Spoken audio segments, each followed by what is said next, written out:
Look on the carriage. No flop. Look at that. I'm not even folding. You know, some people fold it. No flop. Just like the name. You gotta go by the name. If it's not Krispy, then it'd just be false advertising. You gotta go by Krispy. Krispy, that's the way it should be. This is Freddie Palazzolo, the owner, operator, and head pizza man behind the legendary Krispy Pizza in Dyker Heights, Brooklyn. I mean, just look at the way this guy makes a pie. Freddie was born of pizza royalty. His father, Pietro, founded Krispy's in 1967, and the Palazzolo family has been feeding the people of Dyker Heights for more than 58 years. But something happened in 2024. Krispy's went from being a beloved neighborhood slice joint to a full-blown internet phenomenon. Seriously, I can't open Instagram these days without seeing this guy's face staring back at me. But how did Freddie become one of the most respected pizza makers in all of New York City? And what exactly is the legend of Krispy Pizza, you ask? You don't need to hear it from me. Let's let Freddie explain. Actually, my father was working at the pizzeria. He was actually a delivery man. He used to help out behind the counter, make the pizza boxes, whatever was necessary.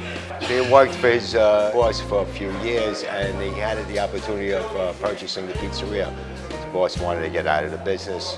I mean, whatever money he scraped up and had saved, he had $12,000. Back then, $12,000 was a lot. That's all he really had under his name. But my mom was the one that, I gave him the push and told him, like, you know what, let's take the chance, let's just dive right into it. And my father happened to purchase the place. And slowly, me and my brothers growing up, we all got to learn the business. It just came natural to us. You talk about you living the American dream. I mean, that was American dream. And sometimes I say to myself, like, how did they do it back then? My parents barely spoke English. But somehow they bought real estate. He purchased the business. You know what? I think it was back then people made more sacrifices. Let's face it, today, especially a new generation, all these kids like the nice cars and they want the nice clothes, and that's fine. But like I teach my kids, you need to work for it. You know what I'm saying? They need to know what the value of a dollar is. I don't know. It's just like I said, times have changed. Definitely. This particular neighborhood, if we're going back in the late 60s, 70s, 80s, I would say at least 80% were Italian American. I mean, like I said, I'm born here. I was born a block away. So if anybody has seen change, it's been me. From like, let's say 65th to 86th, there might have been maybe at least 7 to 8 pizzerias. Now, it's only a few of us, only a couple of us.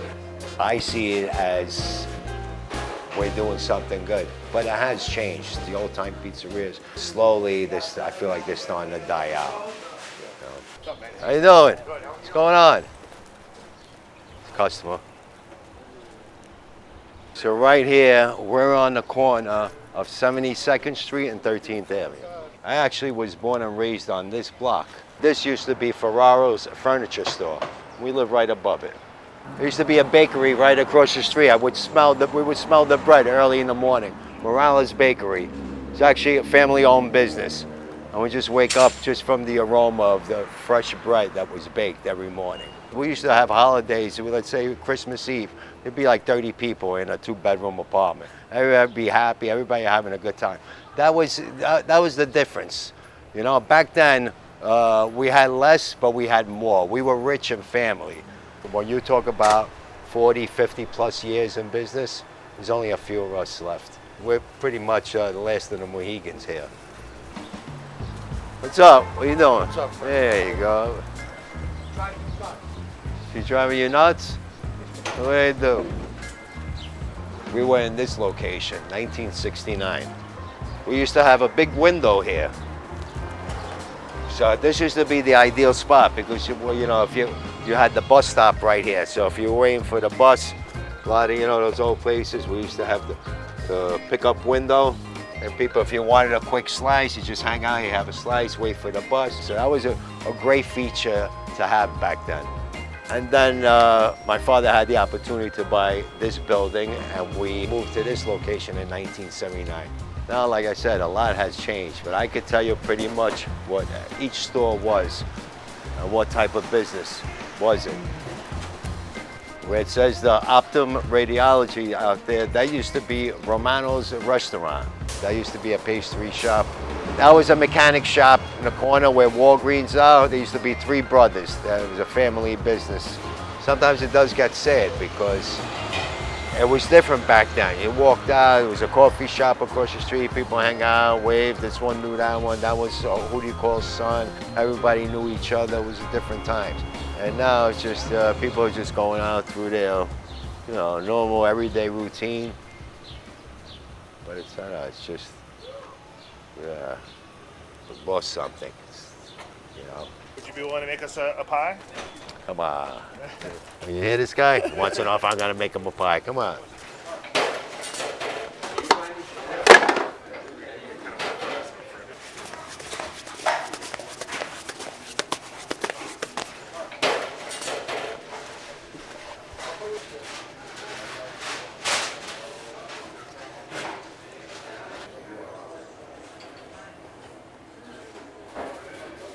Another thing I see people get mad about in the comments is when you call it a Neapolitan pie. No, they get angry when I call it a pie.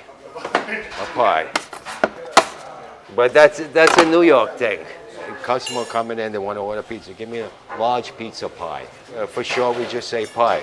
We don't need to say pizza. I always say pie. If somebody comes in and order a pie, I'm not going to tell them, what do you want, apple pie, cherry pie? I know pie is pizza, but everybody is like, you have to speak correctly. We know growing up in Brooklyn, we know it as a pie. So when you speak in that Brooklyn lingo, we understand each other. That's the way we were brought up. Making my crust. People in the comments, you got to wear gloves. Can't wear gloves. For me, it's not possible. I have to feel the dough. The best cooks, when they cook, sometimes they cook with their hands. You have to feel it.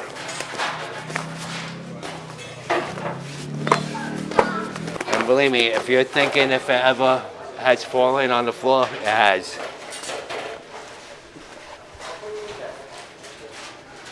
Been making pies since I was about 15, 16 years old. So.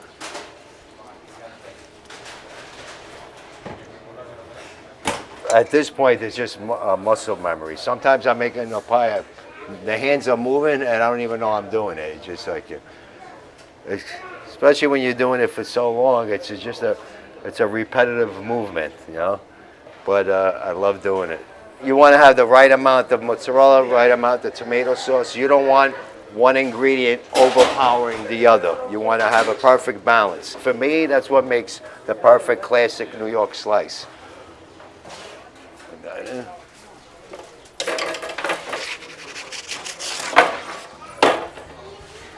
It's like riding a bike, you never forget. Do you remember the first pizza you made? Yeah, I never forget it. I remember my father, I couldn't reach the counter, so we got a milk crate. I actually have the picture.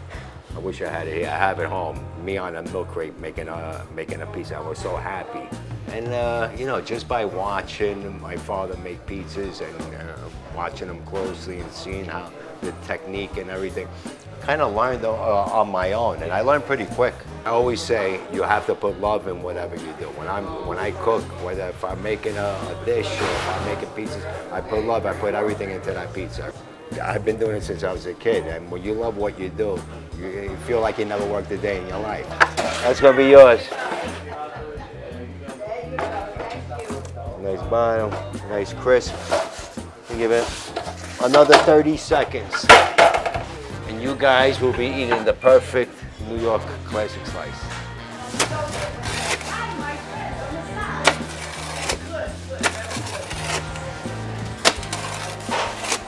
They get bellezza, a work of art. Get the little bubbles in there too. Who doesn't like a nice bubble? Get some place for you guys. Are you still eating a slice every day? Yeah, of course. I had 2 slices today. There he is. There he goes. You're feeding people, and you're giving people what they love.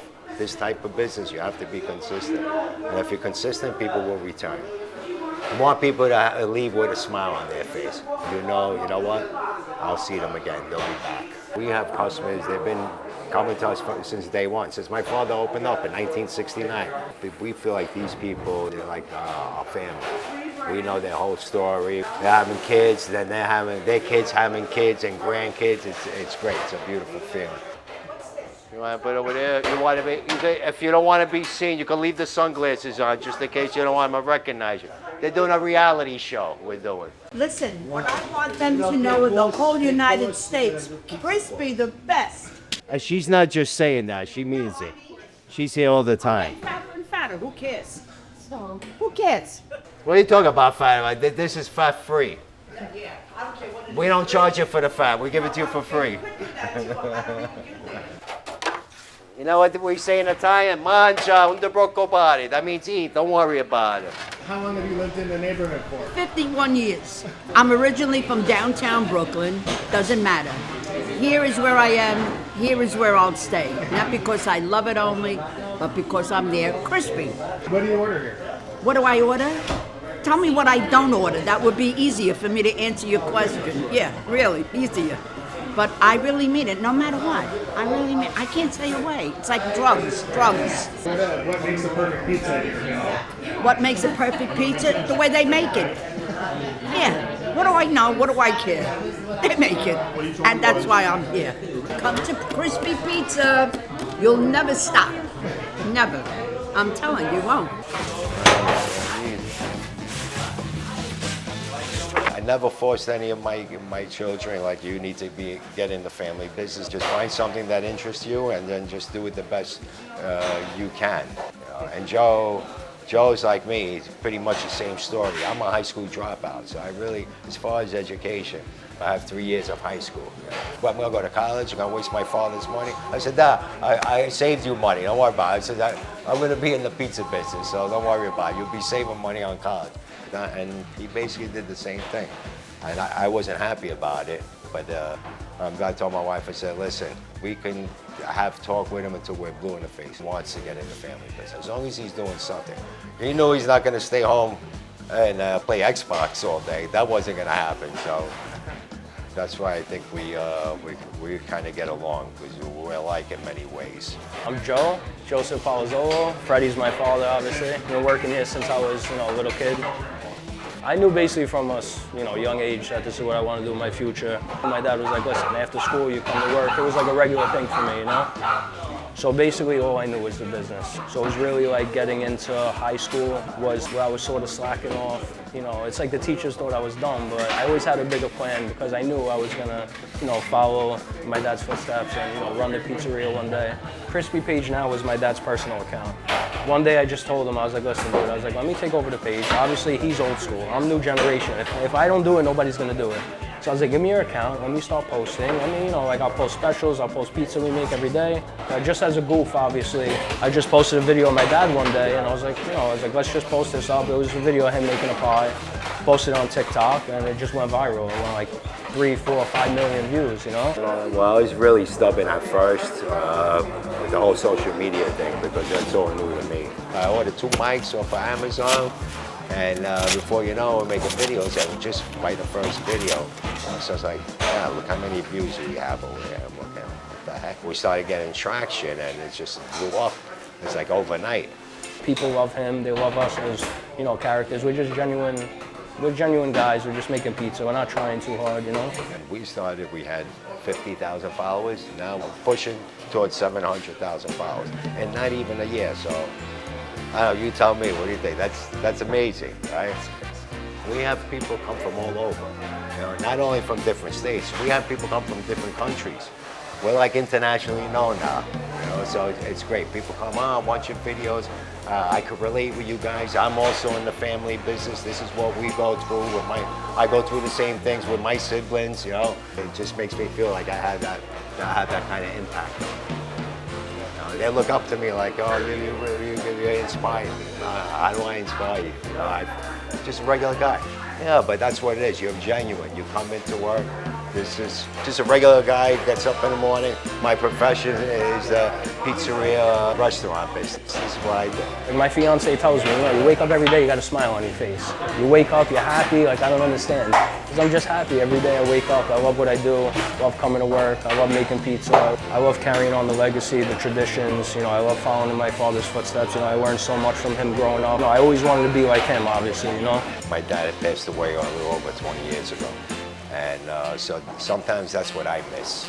It really stinks when you don't have that person to look up to and ask for advice.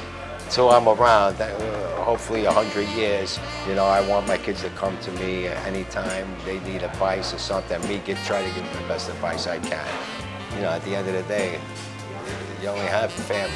When the crap hits the fan, we have friends, but sometimes you have the friends only when things are going well. The friends are around. With family, they're there, good or bad. These were very popular in Sicily. This is the Sicilian cart. Whoever had the better cart would be a sign that you made it, that you were wealthy, and that you did pretty well for yourself. So this is actually, my father's in the front. My brother Al in the front, he's no longer with us. That's me in the back with the flute, my brother Vinny, and that's my brother Tony back there. Some people will come here for years, they never know that's my family up there. They're like, oh, wait, hold on. Like, holy mackerel, I get so excited, I can't believe it. Well, we're here 56 years. Hopefully we'll be here another 56 years. We have the, new generation. I have my son here, I have my nephews here. So hopefully they'll carry that legacy on. You gotta understand, since 1969 we're here. We've fed the neighborhood. So, our reputation for my dad was everything. I think me and my brothers, we've carried my dad's legacy, and I'm sure my son and my other family members, they will do the same. Just keep the legacy going. Well, there you have it. The legend of Krispy Pizza. It's not so much a slice joint as it is a state of mind. Food, family. They fed the neighborhood. And remember, if it's not crispy, it's not pizza.